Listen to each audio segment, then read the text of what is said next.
Greetings and welcome to Awareness with Vanessa. I'm Vanessa Klinger, and this week we're continuing Series 1, The Secret Architecture of the Simulation. Last week we explored why the simulation feels real, how belief, agreement, response, and reinforcement can begin working together until an experience feels like proof of what we already believe. But this week, we're moving one step backward. Because before something can become evidence, before we interpret it, before we react to it, we first have to notice it. And that raises a question. Out of everything competing for my awareness at any given moment, why did that get my attention? Did I consciously choose it? Or did something or someone successfully take it? And perhaps the bigger question is who or what is directing my attention? This week, we're exploring the architecture of attention, how focus is captured, redirected, and used as energy. And now I'll turn it over to Vincent and Natalia as they take us deeper into this week's conversation. Let's begin. Thanks, Vanessa. And before we get into today's conversation, I think it's time we properly introduce ourselves. I'm Vincent. And I'm Natalia. If you've been following this journey with us, welcome back. And if you're joining us for the first time, well, we're really glad you're here. Yeah, definitely glad to have you. So to kick things off, if you are sitting there listening to us right now, I want you to imagine, just for a second, that you are sitting at a table in the middle of a packed, chaotic restaurant. Oh, like one of those really loud, echoing places. Exactly. One of those places where you can barely hear the person next to you. And if you were to somehow pause time right in that moment and just, catalog every single piece of data hitting your nervous system in that exact second, the volume would be absolutely staggering. It's massive. Right. I mean, there is the baseline of the music playing from the ceiling speakers. There's the high-pitched clinking of silverware scraping against ceramic plates. You have the low overlapping hum of maybe 40 different conversations happening simultaneously all around you. Yeah, plus all the physical stuff. Yes, the physical sensations, like the wooden chair against your back, Yeah. the temperature of the air blowing from the AC vent, the smell of roasted garlic from a tray passing by.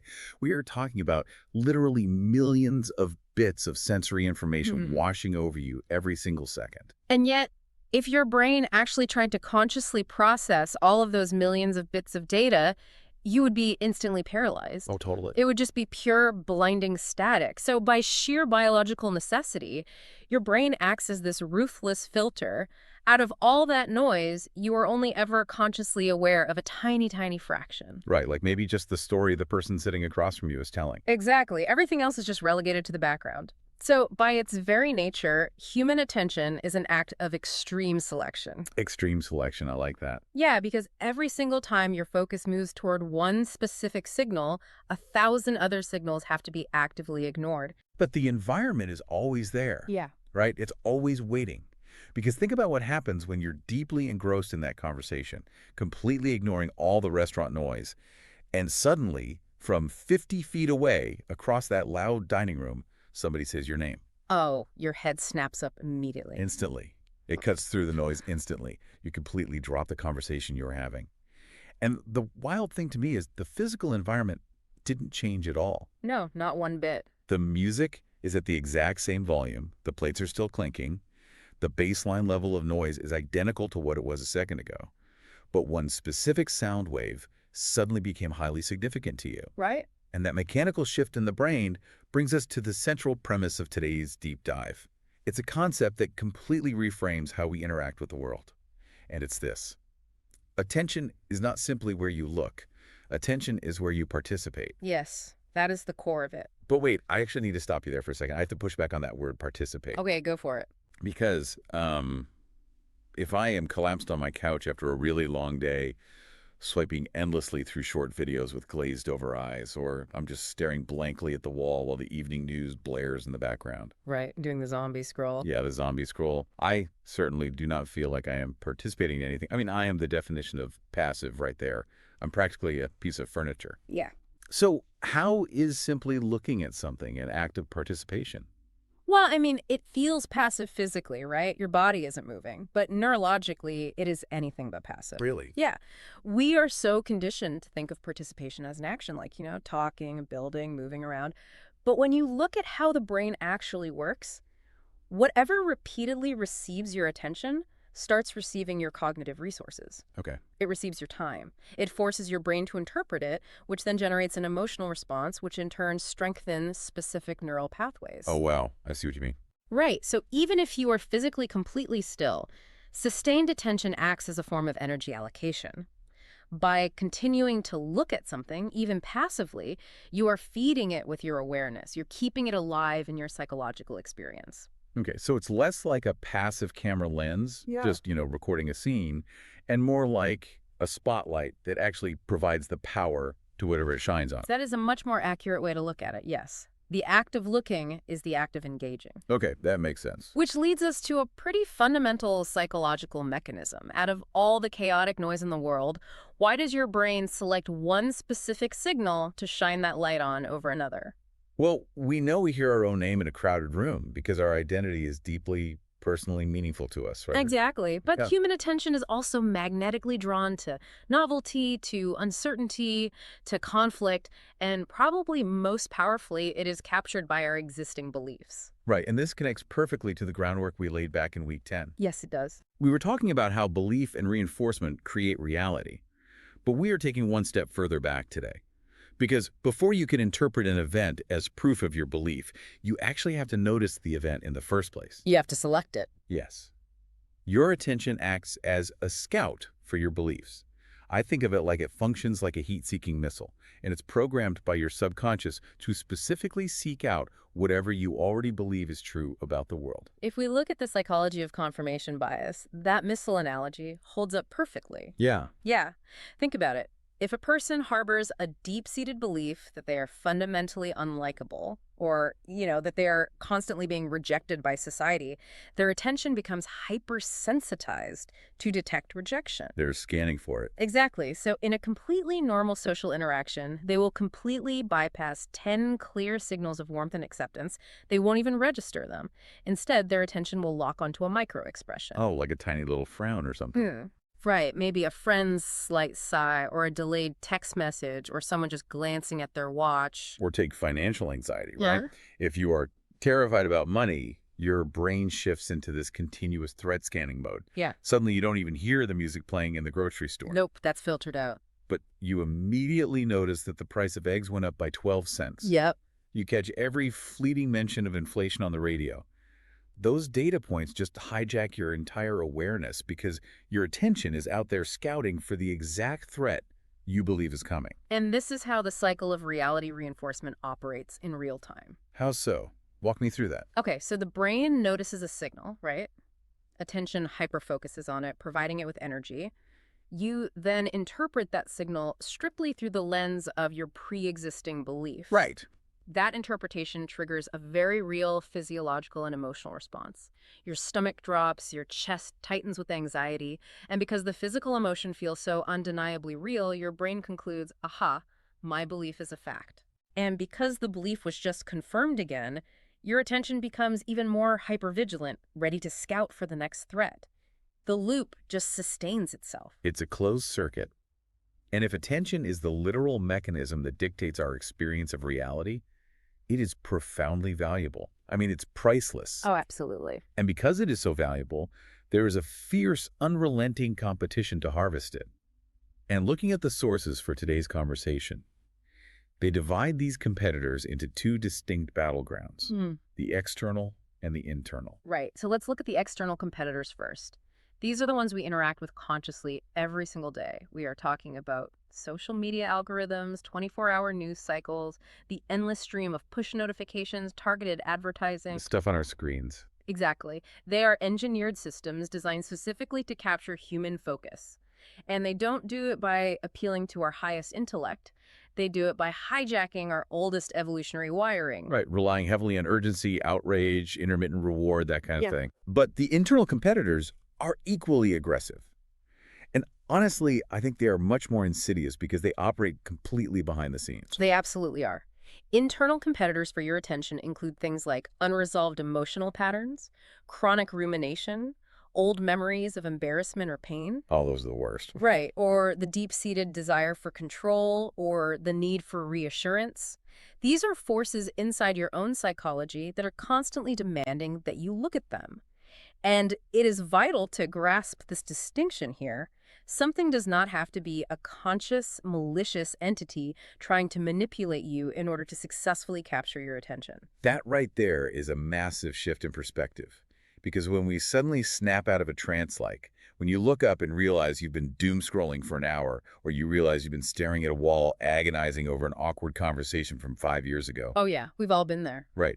Our immediate instinct is to ask, who is doing this? We naturally look for a villain. Yeah. We assume there is some mastermind behind the curtain pulling our strings. But the sources are very clear that asking who is directing my attention is frequently the wrong question entirely. So what's the right question? Well, making the distinction between who and what changes everything. Sometimes the more accurate question is, what is directing my attention? What, not who? Right. The algorithm on a video platform is not a person. It doesn't know you. It holds no personal grudge or ill will toward you. Sure. But it is a highly sophisticated what that has learned the exact mathematical pattern of stimuli that keeps you watching. Similarly, an old unconscious fear of abandonment from your childhood doesn't have a conscious agenda. Right. It's not a guy in a control room. Exactly. It isn't a who, but it knows exactly how to redirect your attention toward any slight shift in your partner's mood. I have to admit, there is a profound sense of relief in that realization. It is genuinely comforting to know there isn't always a who out to get me.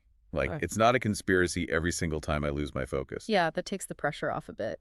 It really does. Mm-hmm. Sometimes it is just a blind pattern, a mechanical what that simply figured out my psychological cheat codes. It relieves the paranoia for sure, but it also places the responsibility squarely back in our court. Ah, right, the catch. Yeah, because if there's no mastermind to blame, we are forced to ask two very empowering but tough questions. What has learned how to get my attention? And if I didn't consciously decide where my attention just went, what did? That's powerful. To really visualize how mechanical this is, I think we should look closely at the attention economy. Yeah. I mean, we use the phrase pay attention casually in everyday conversation all the time, but we use the word pay because attention literally operates as a currency. It does. It has a quantifiable cost. Exactly. It is a finite, deeply limited human resource. When an app or an advertisement successfully keeps you looking, time is spent from your life. Cognitive bandwidth is drained, emotional energy is generated and expended. Right. Sustained attention grants that platform tangible psychological real estate in your mind. And the algorithms powering these platforms are, frankly, the ultimate students of human evolutionary biology. Let's walk through how this actually works in practice. So, say you're swiping through a feed and you land on a video of two strangers having a screaming match in a parking lot. They're very common. Right. Your evolutionary negativity bias immediately kicks in. The human brain evolved to pay attention to conflict and danger because understanding threats kept our ancestors alive. Exactly. So you watch it a little longer than you would a cooking video. Maybe you replay it to catch what they yelled at each other. Maybe you feel a spike of indignation, so you open the comments to see who is defending them. And the trap here lies in the metric the system uses. The algorithm does not care if that video made you feel miserable, anxious, or angry. Engagement does not equal enjoyment. Say that again, because that's huge. Engagement does not equal enjoyment. Right. From an evolutionary standpoint, fear holds attention. Outrage holds attention. The system simply registers the data point. This specific type of human conflict reliably produces sustained focus in this user. I will serve up more of this. So day by day, your feed just becomes this masterfully curated museum of the worst human behavior that you personally couldn't look away from. And if your daily intake is a constant stream of people behaving terribly, the psychological toll is inevitable. Totally. Eventually, you put your phone down, look around, and genuinely conclude society is collapsing. People are fundamentally awful. Which brings us to an incredibly confronting question. What is it? When you reach that conclusion, you really have to pause and ask yourself, am I actually observing reality? Or am I just observing the distortion that my previous attention trained a machine to keep showing me? Wow. Am I observing reality or just the echo of what I couldn't stop looking at yesterday? That forces you to completely reevaluate your entire worldview. It really does. But, you know, as dangerous as external screens are, we are dealing with something even closer to home. We don't just carry algorithms in our pockets on our phones.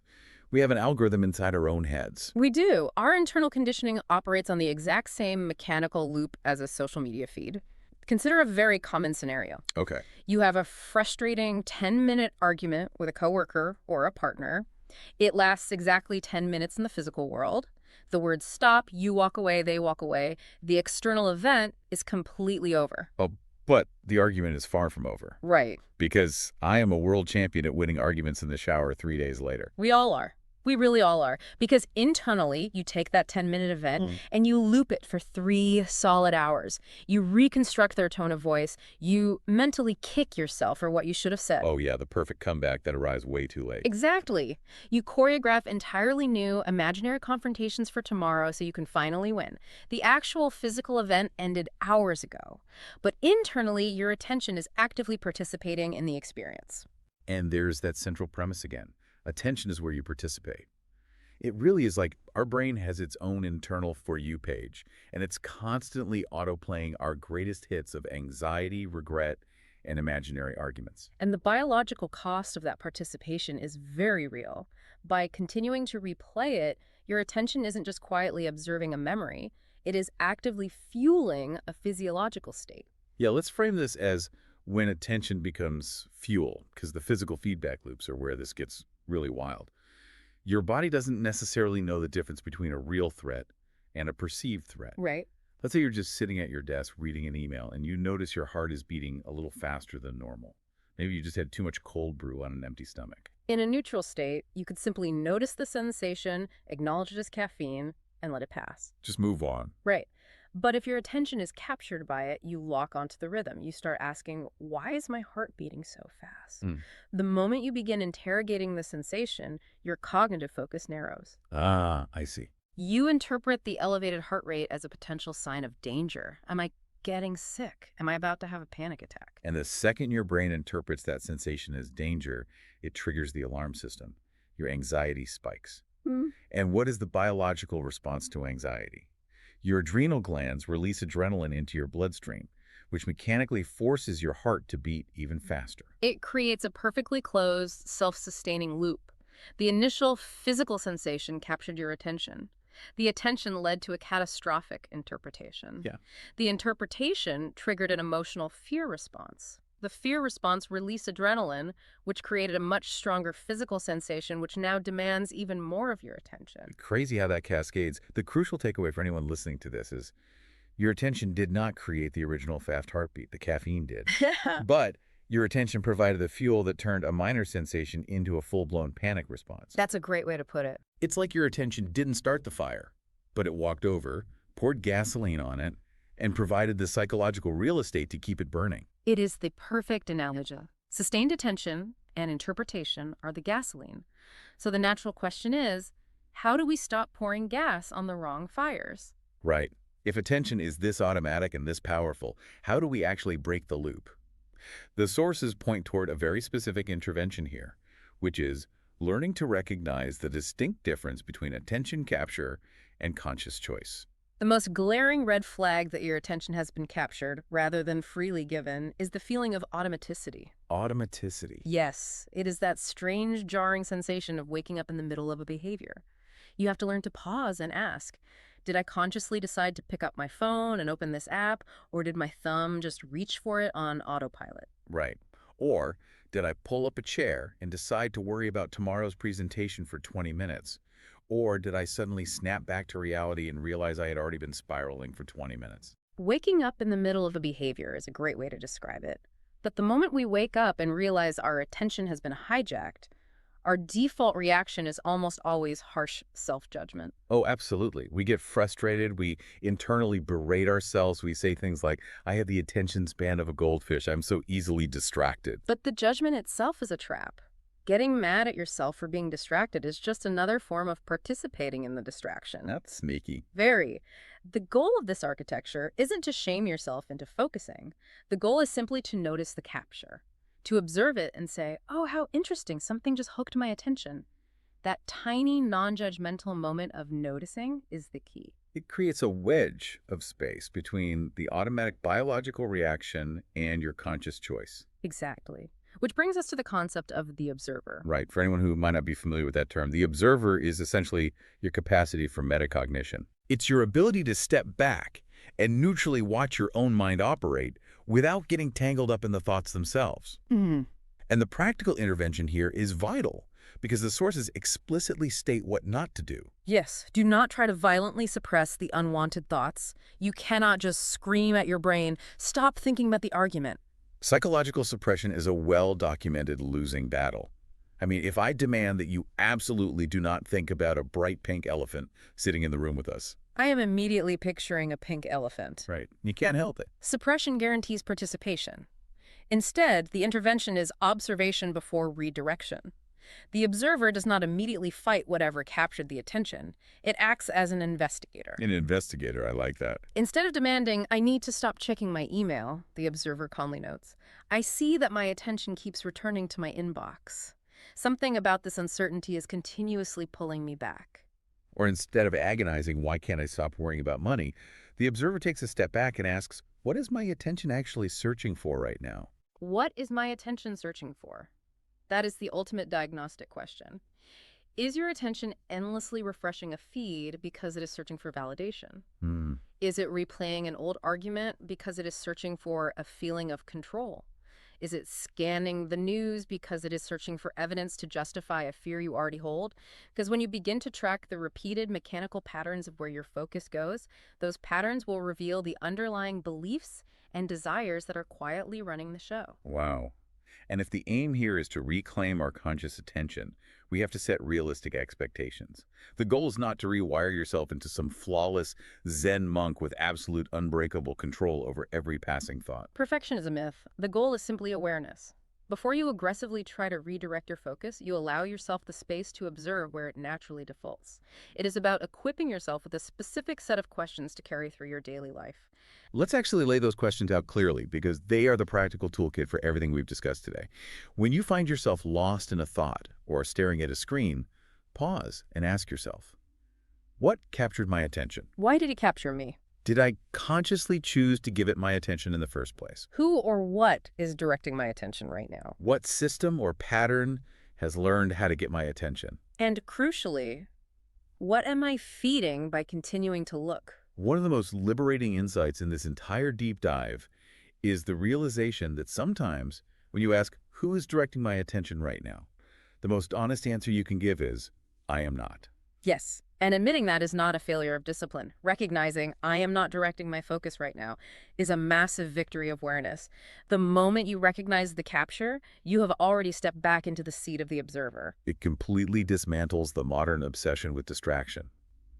The architecture of attention isn't about productivity hacks.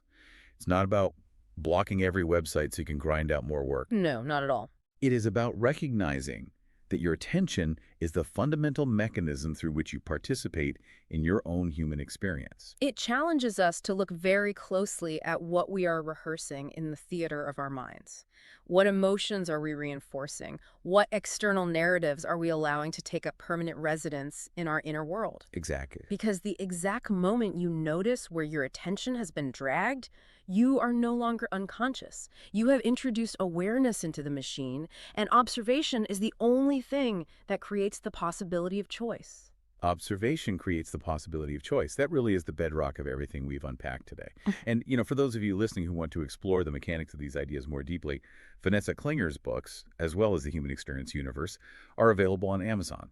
They provide a much wider lens on the underlying framework we are discussing here, and they are well worth your time. And examining that framework leads us perfectly into where this journey goes next. Because once you have spent the time observing the traps, the external algorithms, the internal emotional loops, and exactly how your focus is harvested. The direction of that focus has to change. It does. So in week 12, we are making a major pivot to a topic called Home is Real. Because after spending all this time looking at the artificial layers, the noise, and the walls that try to dictate our reality, the obvious question remains, what exists underneath all of it? If we actually manage to stop feeding the noise, what is left? Finding home might just begin by finally noticing everything that continually tries to convince us to look somewhere else. Until next time, I'm Vincent. And I'm Natalia. And this has been Awareness with Vanessa. Question everything. Observe more. Live aware.